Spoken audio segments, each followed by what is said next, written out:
Welcome to Nasdaq Trade Talks. I'm Jill Malandrino, global markets reporter at Nasdaq. Joining me for this segment, Ryan McCormack, factor and core equity strategist over at Invesco for our weekly review of activity in the Nasdaq-100. Of course, we'll also take a look at macro. And Ryan, it's certainly a very busy week. We have a number of data to look at. Of course, Jackson Hole at the end of the week. There really is a lot on the calendar. Yeah, there's a ton on the calendar, and I think the theme of this week was certainly risk off.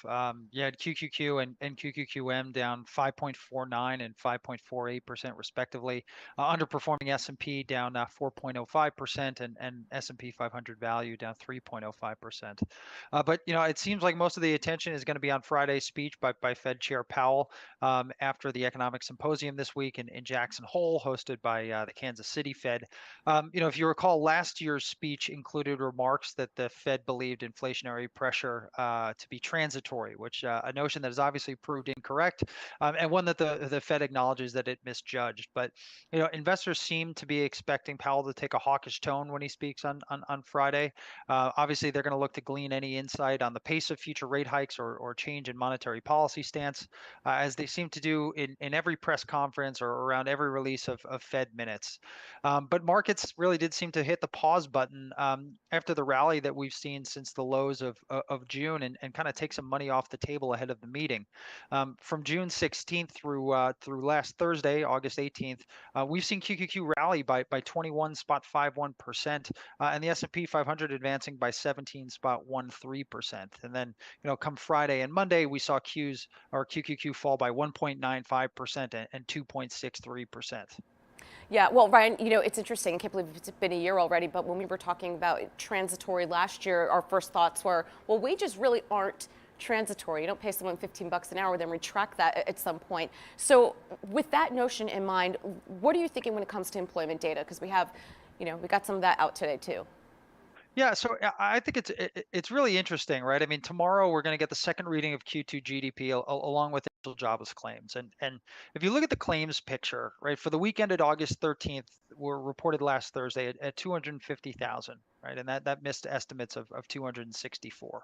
So Powell's reference to this tight labor market, and it's been the subject of much debate as to whether or not we're in a recession. And you can see in the chart that initial claims have fallen pretty considerably over the past year through March, and really that's consistent with kind of the peak COVID claims that we saw in back in 2Q of 2020. But in that mid-March period, it seems like we hit an inflection point, and we've seen those figures largely rise. But weekly claims remain under 300,000, which is a level that most reference kind of as the dividing line between a strong and a weakening job market. So you have that, you couple that with an unemployment rate at 3.5%. You see elevated wage growth, albeit less than overall inflation, but the job market could continue to pressure inflation above the Fed's target and force a continued strong policy response. And I think that's sort of what we're seeing in the market. The implied rate change for the September Fed meeting has now bumped up to 0.678%. That's up from around 0.61% last week. So you're starting to see more investors price in a 75 basis point hike in September rather than a 50 basis point hike. And alongside that, we've seen the 10-year yield rise this month from under 2.6% in the beginning of the month to over 3.1% today, which is the highest levels that we've seen since late June. Yeah, and Ryan, when you look at JOLTS data, right, wasn't it 1 to 1.18, meaning that there's 1.18 jobs available for each active job seeker? It lets you know that the labor market is still going to remain pretty tight, an employees market, if you will. Let's take a look at your final chart here and talk about sectors that are either leading the way up or down. Yeah, unfortunately, this week largely down with every sector in QQQ in negative territory, and every sector in SPY in the red besides energy, which advanced by over 7%. We saw the spot price of WTI crude rise by over 9% during this period.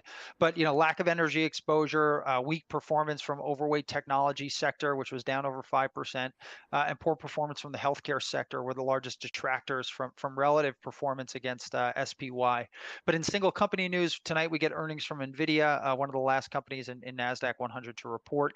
Company announced preliminary revenue figures that missed street expectations. That was largely blamed on weaker than expected gaming sales. But we're going to be focused on any sort of updated commentary from management tonight. All right, Ryan, appreciate the insight as always. Thanks for joining us on Trade Talks. I'm Jill Malandrino, Global Markets Reporter at Nasdaq.